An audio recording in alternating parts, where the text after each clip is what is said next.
Hello everybody, आज का video बाकी सब वीडियो से थोड़ा सा डिफरेंट होने वाला है क्योंकि इस वीडियो में मैं आपको एक ऐसे स्पेशल मैरिज के बारे में बताने जा रहा हूं जो इंडिया के ग्रीन एनर्जी रेवोल्यूशन को एक नई ऊंचाई तक ले जा सकता है। और अगर इस मैरिज में आप लोग भी पार्टिसिपेट करते हो तो आपको भी कई गुना पैसा मिलने के चांसेस है।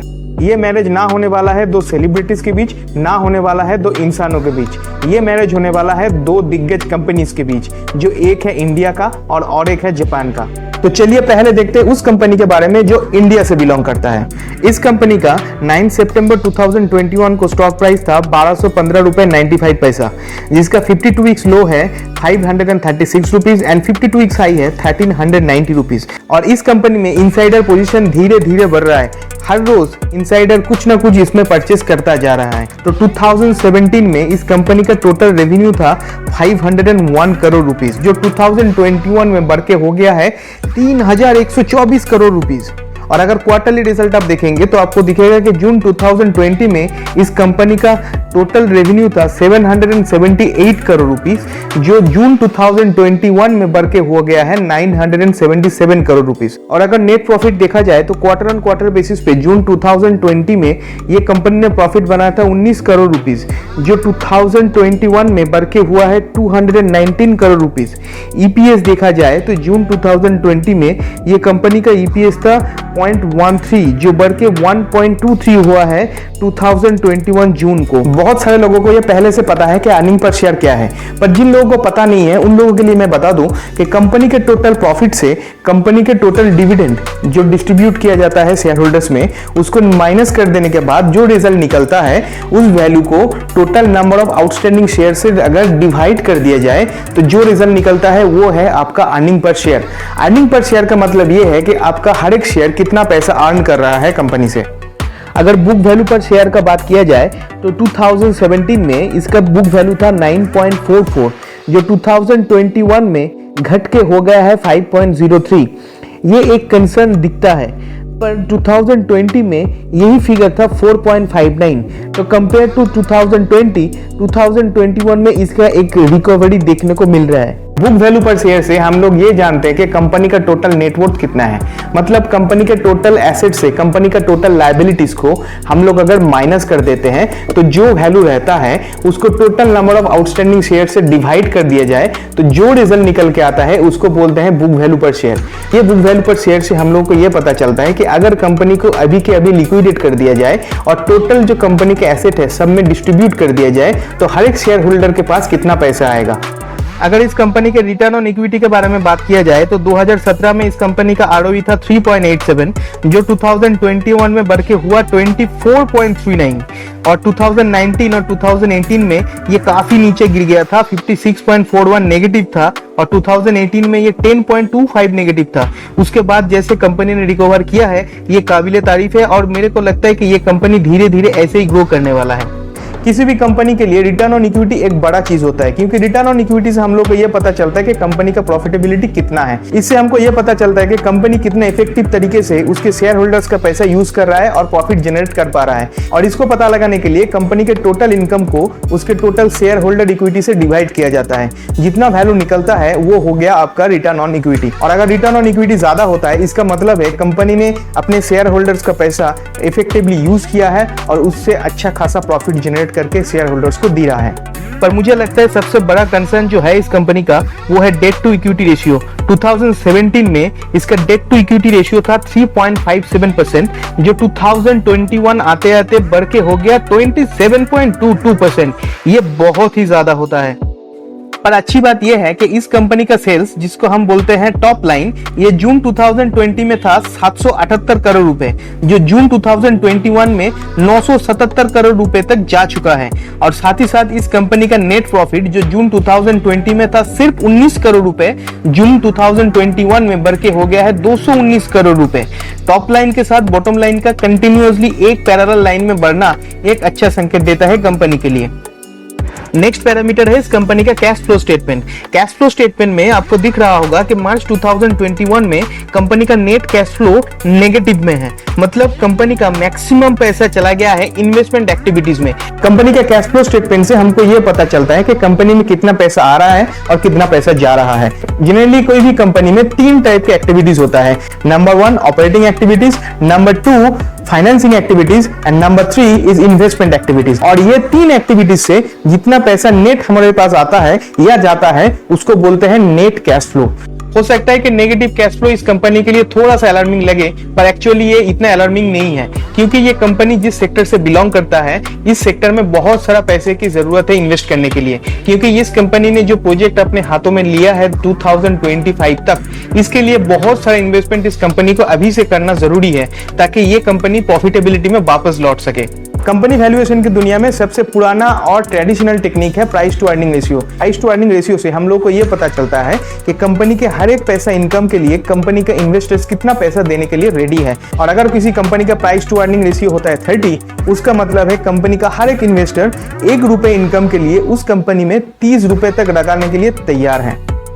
अगर वैल्यूएशन रेशियो में देखा जाए तो इस कंपनी का पी रेशियो है 905.63, जो काफी हाई है। प्राइस टू अर्निंग रेशियो के साथ और एक रेशियो कंपेयर किया जाता है जिसको बोलते हैं price to book value ratio. हम लोग पहले ही जान चुके हैं कि कंपनी का बुक वैल्यू क्या होता है। अभी कंपनी का जो प्राइस चल रहा है मार्केट में उसको अगर कंपनी के टोटल बुक वैल्यू से डिवाइड कर दिया जाता है तो जो रेशियो निकल के आता है उसको बोलते हैं price to book value ratio. Price to book value ratio जितना ज्यादा होता है उसका मतलब वो स्टॉक उतना ही कॉस्टली होता जाता है। और अगर price to book value ratio देखा जाए इस कंपनी का, वो भी 220.25 है, जो काफी हाई है। और एक वैल्यूएबल रेशियो है जिसको कंपेयर किया जाता है कंपनी के रेवेन्यू और सेल्स के रिगार्डिंग, वो है price to sales ratio. Price to sales ratio में कंपनी का जो प्राइस चल रहा है मार्केट में उसको कंपनी के सेल से डिवाइड कर दिया जाता है। इस प्राइस टू सेल्स रेशियो से हम लोग को पता चलता है कि कंपनी में इन्वेस्टर्स कितना पैसा लगाने के लिए तैयार है उसके हर एक यूनिट सेल के लिए। और अगर प्राइस टू सेल्स रेशियो को देखा जाए वो भी काफी हाई दिख रहा है, 57.11 का वैल्यू है, जो काफी हाई माना जाता है। अभी तक देखा जाए तो ये स्टॉक बहुत ही ज्यादा ओवर वैल्यूड दिखता है, पर एक्चुअली ये उतना ओवर वैल्यूड है नहीं। क्योंकि जब भी कोई नया कंपनी कुछ रेवोल्यूशनरी टेक्नोलॉजी लाता है तो इन्वेस्टर्स का उस कंपनी के प्रति इंटरेस्ट बढ़ जाता है और वो लोग ज्यादा से ज्यादा पैसे इन्वेस्ट करते हैं उस कंपनी में। तो इसकी वजह से कंपनी का शेयर प्राइस बहुत ही जल्दी बढ़ जाता है। ऐसा ही कुछ हुआ था टेस्ला के टाइम पे। टेस्ला का अगर आप पीवी रेशियो देखेंगे तो अभी भी टेस्ला का पीवी रेशियो है 30.10। बुक वैल्यू अगर टेस्ला का देखेंगे तो वो है 25.55, पी रेशियो है 342.2 एंड ईपीएस है 1.18। अगर कंपनी का सॉल्वेंसी देखना है तो उसका डेट टू इक्विटी रेशियो भी हम लोगों को जज करना पड़ेगा। डेट टू इक्विटी रेशियो जितना ज्यादा होता है वो कंपनी उतना भी रिस्की और उतना ही वल्नरेबल हो जाता है। क्योंकि डेट टू इक्विटी रेशियो में हम लोग ये देखते हैं कि कंपनी अपना डे टू डे ऑपरेशन जारी रखने के लिए डेट और इक्विटी किससे ज्यादा अपने आप को फंड कर रहा है। अगर इक्विटी से ज्यादा डेट से फंडिंग होता है तो हो सकता है कि वो कंपनी इन फ्यूचर जाके इंसॉल्वेंट भी हो सकता है। क्योंकि जब हम लोग total debt to equity ratio निकालते हैं तो कंपनी के टोटल डेट को शेयर होल्डर्स इक्विटी से डिवाइड कर देते हैं। जो रिजल्ट निकल के आता है उसको बोलते हैं डेट टू इक्विटी रेशियो। अब ये डेट टू इक्विटी रेशियो 1 से ज्यादा हो जाता है तो वो कंपनी के लिए थोड़ा सा अलार्मिंग हो जाता है। और अगर ये डेट टू इक्विटी रेशियो 0.5 से नीचे आ जाता है, इसका मतलब ये है कि ये कंपनी अपने आप को बहुत ही अच्छी तरीके से बैलेंस करके चल रहा है और इन फ्यूचर अगर कोई प्रॉब्लम डेट को लेके होता भी है तो ये अपना पूरा डेट पे करके डेट फ्री होने का दावा रख सकता है। किसी भी कंपनी के इंटरेस्ट कवरेज रेशियो भी एक बड़ा रोल प्ले करता है कंपनी के इंसॉल्वेंसी और सॉल्वेंसीनेस को चेक करने के लिए। क्योंकि इस रेशियो से हमको ये पता चलता है कि जितना भी इंटरेस्ट कंपनी के डेट से जनरेट हो रहा है, कंपनी अपने इनकम से वो पैसा पे कर सकता है कि नहीं। अगर किसी कंपनी का टोटल इंटरेस्ट कवरेज रेशियो हो जाता है 1, उसका मतलब है कंपनी का पूरा इनकम चला जाता है कंपनी का इंटरेस्ट पे करते हुए। अगर किसी कंपनी का इंटरेस्ट कवरेज रेशियो होता है 1 से नीचे, उसका मतलब है कंपनी का टोटल इनकम भी उसने जो लोन लिया है उसका इंटरेस्ट पे नहीं कर पा रहा है। इसका मतलब है कि वो कंपनी अपने इनकम से लिया हुआ लोन का इंटरेस्ट तक चुका नहीं पा रहा है। इसका मतलब है कि उसको ये पैसा चुकाने के लिए कहीं और से पैसा जुगाड़ करके यहाँ पे डालना पड़ रहा है। हो सकता है कि वो अपने शेयर होल्डर का पैसा अपने इंटरेस्ट चुकाने के लिए लगा रहा हो, मतलब वो कंपनी कैश बर्निंग सिचुएशन से गुजर रहा है। ऐसा कंपनी इंसॉल्वेंट होने का चांसेस ज्यादा बढ़ जाता है। और अगर इस कंपनी का डेट टू इक्विटी रेशियो देखेंगे तो वो है 27.22%, जो काफी फंडामेंटली अलार्मिंग है। और अगर इस कंपनी का इंटरेस्ट कवरेज रेशियो देखेंगे तो वो है 1.14%। इसका मतलब है कंपनी अपने इनकम से अपना डेट का इंटरेस्ट तो पे कर सकता है, पर ये परसेंटेज बहुत ही लो है। अब तक हम लोग बहुत सारे रेशियो एनालिसिस कर चुके हैं, पर अभी और एक रेशियो है जिससे हम लोगों को ये पता चल सकता है कि कंपनी के मैनेजमेंट और कंपनी का टीम कैसे अपनी एफिशिएंसी के ऊपर काम कर रहा है, और इस रेशियो को बोलते हैं प्रॉफिट मार्जिन रेशियो। मतलब कंपनी अपना टोटल रेवेन्यू का कितना पोर्शन अमाउंट प्रॉफिट में कन्वर्ट कर पा रहा है। अभी समझ लीजिए किसी कंपनी का टोटल रेवेन्यू है 1000 करोड़ और उस कंपनी का टोटल प्रॉफिट आ रहा है 100 करोड़। इसका मतलब है उस कंपनी का टोटल प्रॉफिट मार्जिन है 10%। और अगर इस कंपनी का नेट प्रॉफिट मार्जिन देखेंगे तो वो है 5.63%, जो टेस्ला से काफी सिमिलर है। इसका मतलब है ये कंपनी अपने टोटल रेवेन्यू का सिर्फ 5.63% ही प्रॉफिट में कन्वर्ट कर पा रहा है। और अभी इस कंपनी का हम लोग फेयर वैल्यू एनालिसिस करने जा रहे हैं, और फेयर वैल्यू एनालिसिस में हम लोग 3 चीजों का इस्तेमाल करेंगे। Number 1 enterprise value divided by EBITDA, number 2 enterprise value divided by sales, and number 3 price by sales ratio. अभी सवाल ये है कि एंटरप्राइज वैल्यू है क्या। एंटरप्राइज वैल्यू से एक कंपनी का टोटल वैल्यू कंसीडर होता है, और ये प्रोसेस यूज होता है मर्जर और एमलगमेशन के टाइम पे। और इस प्रोसेस को करने के लिए कंपनी का टोटल मार्केट कैपिटलाइजेशन को कंसीडर किया जाता है, उसके साथ ऐड किया जाता है प्रेफर्ड स्टॉक, उसके साथ ऐड किया जाता है माइनॉरिटी इंटरेस्ट, उसके साथ ऐड किया जाता है कंपनी का टोटल डेट, और उससे माइनस किया जाता है कंपनी का cash and cash equivalent items. और इतना सब कुछ करने के बाद जो रिजल्ट हमको मिलता है उसको बोला जाता है एंटरप्राइज वैल्यू उस कंपनी का। अभी enterprise value by EBITDA calculation करने के लिए टोटल एंटरप्राइज वैल्यू को टोटल कंपनी के इबिटा से डिवाइड कर दिया जाता है, और इबिटा का फुल फॉर्म होता है earning before interest, depreciation, tax and amortisation. और ट्रेडिशनल वैल्यूएशन टेक्निक में इस कंपनी का ईवी बाय इबिटा आता है 131.42 रुपीज, जो इसके करंट मार्केट प्राइस से काफी हाई है। और सेम टू सेम कंपनी के एंटरप्राइज वैल्यू को अगर कंपनी के सेल से डिवाइड कर दिया जाता है तो हमको मिलता है ईवी बाय सेल्स रेशियो। और अगर कंपनी का डेट बहुत ज्यादा है या कंपनी का टोटल कैश और कैश इक्विवेलेंट आइटम ज्यादा है तो ये वैल्यू नेगेटिव भी आ सकता है। और डेट ज्यादा हो जाने की वजह से इस कंपनी का ईवी बाय सेल्स रेशियो आ रहा है नेगेटिव 133 रुपीज 40 पैसा। नंबर 3 है प्राइस टू सेल्स रेशियो, मतलब कंपनी का कितना प्राइस चल रहा है मार्केट में, उसको अगर कंपनी के सेल से डिवाइड कर दिया जाता है तो जो रेशियो हम लोगों के सामने निकल के आता है उसको बोलते हैं प्राइस टू सेल्स रेशियो। ये रेशियो जितना भी कम होगा कंपनी का वैल्यू उतना ही अट्रैक्टिव माना जाएगा, और जितना भी ज्यादा होता है वो कंपनी उतना ही कॉस्टलियर माना जाता है। और इस कंपनी का प्राइस टू सेल्स वैल्यू आ रहा है 203 रुपए 37 पैसा, जो इसके प्रेजेंट मार्केट वैल्यू से काफी ज्यादा है। अगर इस कंपनी का शेयर होल्डिंग पैटर्न देखेंगे तो आपको दिखेगा कि टोटल प्रोमोटर शेयर होल्डिंग इस कंपनी में है 57.47%, एफआईआई परसेंटेज है 20.32%, पब्लिक शेयर होल्डिंग है 21.92%, और डीआईआई मतलब म्यूचुअल फंड का सिर्फ इन्वेस्टमेंट है 0.3%। और एक चीज अगर नोटिस करेंगे तो आपको दिखेगा कि ये शेयर होल्डिंग पैटर्न जो प्रोमोटर्स का है वो लास्ट 2 क्वार्टर में 21% गिरा है, और at the same time public share holding 21.92% बढ़ा है। इसका मतलब है जब प्रोमोटर ने अपना शेयर 21% सेल किया, पब्लिक सेगमेंट में से वो 21% उठाया गया।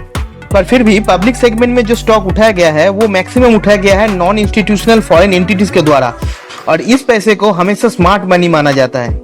और अगर इस कंपनी में फॉरेन इंस्टीट्यूशनल इन्वेस्टर्स को देखा जाए तो वो लोग काफी प्रॉमिसिंग और काफी लॉयल दिखते हैं, क्योंकि जब मार्केट में क्रैश आया था 2020 में ड्यू टू कोरोना, उस टाइम पे भी उन लोगों ने अपना पोजीशन स्क्वायर अप नहीं किया था और अपना शेयर होल्डिंग नहीं घटाया था, जो काफी इंटरेस्टिंग लगता है। और अगर कंपनी में प्रोमोटर द्वारा शेयर प्लेजिंग का बात किया जाए तो धीरे धीरे प्रोमोटर्स ने अपना प्लेजिंग का परसेंटेज घटाया है और अभी ना के बराबर अपना प्लेजिंग रखा है। ये स्टेप भी काफी अप्रिशिएटेबल है। और अगर आप लोग अभी भी वीडियो देख रहे हैं तो आपको पता चल गया होगा कि ये कंपनी का नाम है अदानी ग्रीन एनर्जी लिमिटेड, जिसका MD and CEO mister Vineet S Jain already एक टारगेट लेके चल रहे हैं अपनी कंपनी के लिए कि 2025 तक ये company total 25 gigawatt renewable energy produce करेगा। और जिसकी वजह से अदानी ग्रीन एनर्जी ने एसबी एनर्जी इंडिया को ऑलरेडी 3.5 बिलियन यूएसडी देके एक्वायर कर लिया है। SB energy India SB energy Japan का एक इंडियन विंग है जो अदानी ग्रीन एनर्जी की तरह रिन्यूएबल एनर्जी के सेक्टर में काम करता है। अदानी ग्रीन एनर्जी लिमिटेड सिर्फ सोलर पावर ही नहीं तैयार करता, पर सोलर, विंड और हाइब्रिड पावर भी ये प्रोड्यूस करता है, और सोलर पार्क का भी कंस्ट्रक्शन ये कर रहा है। और इस कंपनी का प्रोजेक्ट पूरे इंडिया में फैला हुआ है। अभी इस कंपनी का ऑपरेशनल कैपेसिटी है 5370 मेगावाट, जो कंपनी 2025 तक बढ़ा के 25 गीगावाट मींस 25,000 मेगावाट तक ले जाने का टारगेट रखा है। और यही चीज इस कंपनी का टर्न अराउंड स्टोरी बन सकता है। अभी तक हम लोगों ने जाना अदानी ग्रीन एनर्जी के बारे में, अभी हम लोग जानेंगे दूसरा कंपनी एसबी एनर्जी के बारे में, जो अदानी ग्रीन की तरह ही सेम रिन्यूएबल एनर्जी सेक्टर में काम करता है और जापान का बहुत ही फेमस कंपनी है। और अदानी ग्रीन एनर्जी की तरह ही एसबी एनर्जी बहुत सारे पावर जनरेशन सेगमेंट में काम करता है, जैसे solar photovoltaic generation, biomass power generation, hydro electric power generation, geothermal power generation and offshore and onshore wind power generation. और ये जापानीज कंपनी अपना पावर जनरेशन से शुरू करके डिस्ट्रीब्यूशन तक 3 प्रोसेस फॉलो करता है। एक है वाट्स, 2 है बीट्स एंड 3 है मोबिलिटी। और इस पूरे प्रोसेस को ये कंपनी बोलता है गोल्डन ट्रायंगल। वाट सेक्शन में रिन्यूएबल एनर्जी को पहले प्रोड्यूस किया जाता है, उसके बाद उसको हाउस होल्ड और ग्रिड तक पहुंचाया जाता है। बीट सेक्शन में कंपनी एक वर्चुअल पावर प्लांट का सोल्यूशन प्रोवाइड करता है, जहां पे आर्टिफिशियल इंटेलिजेंस और हाईटेक कंप्यूटर द्वारा सप्लाई किया हुआ पावर को जहां पे जरूरत है वहां पे सप्लाई किया जाता है। और अगर एक्सेस पावर सप्लाई होता है तो वो एक्सेस पावर को बैटरी में स्टोर किया जाता है। लास्ट वाला सेक्शन होता है मोबिलिटी का, जहां पे स्टोर किया हुआ बैटरी एनर्जी को इलेक्ट्रिक व्हीकल तक पहुंचाया जाता है। एसबी एनर्जी इलेक्ट्रिक व्हीकल के लिए बैटरी चार्ज की जगह बैटरी स्वाइपिंग टेक्नोलॉजी पे काम कर रहा है। मतलब अगर कोई इलेक्ट्रिक व्हीकल का बैटरी डिस्चार्ज हो जाता है तो वो व्हीकल वो बैटरी स्वाइपिंग स्टेशन में जाके अपना बैटरी बदल सकता है, और नया बैटरी बदलने में इसको टोटल टाइम लगता है सिर्फ 20 सेकेंड। और इस बैटरी स्वैपिंग टेक्नोलॉजी को इफेक्टिवली यूज करने के लिए एसबी एनर्जी और Alton new energy automotive technology company limited already एक स्ट्रेटेजिक पार्टनरशिप में जा चुका है 2020 जुलाई को। अभी सवाल ये उठता है कि हम लोग ये सब क्यों जान रहे हैं, क्योंकि अदानी ग्रीन एनर्जी ने एसबी एनर्जी को परचेज किया है $3 बिलियन US। देखें, इसका मतलब है जो टेक्नोलॉजी एसबी एनर्जी अब तक यूज करता रहा है वो टेक्नोलॉजी अभी अदानी ग्रीन भी यूज करेगा, और इससे कंपनी का रेवेन्यू भी बढ़ेगा और प्रॉफिटेबिलिटी भी बढ़ेगा। फिर भी इस कंपनी का फंडामेंटल एनालिसिस से हम लोगों को 7 रेड फ्लैग मिल रहा है। Number 1, share holding pattern. इस कंपनी में जितना भी शेयर होल्डिंग है उसमें डीआईआई का पार्टिसिपेशन बहुत ही नेग्लिजिबल है, और ये अपने आप में ही बहुत चौंकाने वाला बात है। नंबर 2 है नेट प्रॉफिट मार्जिन। इस कंपनी का नेट प्रॉफिट मार्जिन है 5.63, जो हेल्दी बिल्कुल नहीं माना जा सकता। नंबर 3 है बुक वैल्यू पर शेयर। इस कंपनी का बुक वैल्यू पर शेयर धीरे धीरे घट रहा है। हाई डेट के वजह से रेवेन्यू के साथ बुक वैल्यू भी इसका बढ़ नहीं रहा है। ये एक अलार्मिंग सिचुएशन है इस कंपनी के बारे में। नेगेटिव कैश फ्लो इस कंपनी का और एक रेड फ्लैग है। Increasing debt to equity ratio भी इस कंपनी का बड़ा प्रॉब्लम है, जो रेशियो 27 तक जा चुका है अभी तक। 6 नंबर रेड फ्लैग इस कंपनी का है lack of clarity on energy storage. Adani Green और एसबी एनर्जी दोनों के पास ही बैटरी टेक्नोलॉजी को लेके कोई ज्यादा क्लैरिटी नहीं दिख रहा है, जिसका क्लैरिटी रिलायंस के पास ऑलरेडी है, और जिसके तहत वो आमड़ी बैटरी के साथ टाई अप पहले से ही कर चुका है। क्योंकि रिन्यूएबल एनर्जी में सबसे ज्यादा जो चीज मायने रखता है वो है कितने देर तक, कितने एफिशिएंटली आप एनर्जी को स्टोर कर पा रहे हो। और अगर आपका स्टोरिंग सिस्टम अच्छा नहीं है तो आपका रिन्यूएबल एनर्जी सेक्टर में ज्यादा प्रॉफिट नहीं बन सकता। और 7 नंबर है इंटरेस्ट कवरेज रेशियो।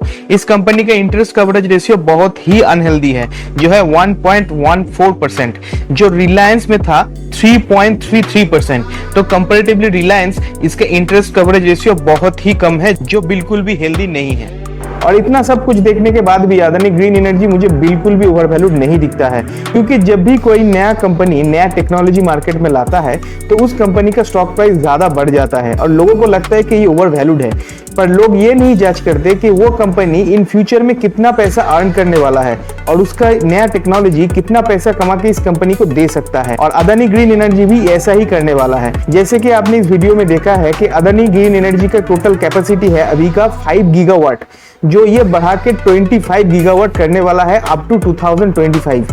तो अगर कंपनी का प्रोडक्शन 5 गुना बढ़ता है नया टेक्नोलॉजी यूज करके, तो इसका स्केलेबिलिटी भी बढ़ेगा और कंपनी का प्रॉफिटेबिलिटी भी बढ़ेगा। और ये भी देखा गया है कि कंपनी का प्रोडक्टिविटी जितना जल्दी बढ़ता है उसका कॉस्ट भी उतना ही गिरता है, और कॉस्ट जितना गिरता है उसका कस्टमर बेस भी उतना ही बढ़ता रहता है। तो ये एक एडवांटेज अदानी ग्रीन एनर्जी को भी इन फ्यूचर में मिलने वाला है। और अगर 2025 तक ये अपना लिया हुआ टारगेट कंप्लीट कर पाता है है तो एक बड़ा कंपनी के तौर पे हमारे सामने आ सकता है। और अदानी ग्रुप के पावर को देखते हुए और इसका मैनेजमेंट का प्रोग्रेस को देखते हुए मुझे लगता है कि ये कंपनी ये क्वाइट इजीली अचीव कर पाएगा। और इस कंपनी का और एक एडवांटेज भी है, क्योंकि ये सोलर एनर्जी प्रोड्यूस करता है तो बाकी पावर प्लांटों की तरह एक बार प्लांट सेट हो जाने के बाद रॉ मटेरियल्स के लिए अलग से पैसा जुगाड़ करना नहीं पड़ेगा, क्योंकि ये सोलर रेडिएशन के इस्तेमाल करता है जो बिल्कुल फ्री में आता है। ये एक एडवांटेज है इस कंपनी का। और मुझे लगता है कि जितना जल्दी ये कंपनी अपना पावर प्लांट सेट कर पाएगा और प्रोडक्शन स्टार्ट कर पाएगा, उतने ही जल्दी से ये कंपनी अपना ब्रेक इवन तक पहुंचेगा और उसके बाद धीरे धीरे प्रॉफिटेबिलिटी की तरफ दौड़ लगाएगा। फिर भी मैं ये डिस्क्लेमर दे दूं कि ये जो वीडियो मैंने बनाया है सिर्फ और सिर्फ एजुकेशन पर्पस के लिए बनाया है, कोई भी फाइनेंशियल एडवाइजिंग मैं नहीं करता। अगर आप इन्वेस्ट करना चाहते हैं तो अपने फाइनेंशियल एडवाइजर के साथ बात जरूर कर लीजिए, और अगर कोई आपका फाइनेंशियल एडवाइजर नहीं है तो अपने नॉलेज को यूज करके अपने जजमेंट के ऊपर बेस करके कोई इन्वेस्टमेंट डिसीजन लीजिएगा। और मेरा पर्सनल डिस्क्लोजर ये है कि इस कंपनी में अभी तक मेरा कोई पर्सनल एक्सपोजर नहीं है। तब तक के लिए stay safe, stay well, bye bye.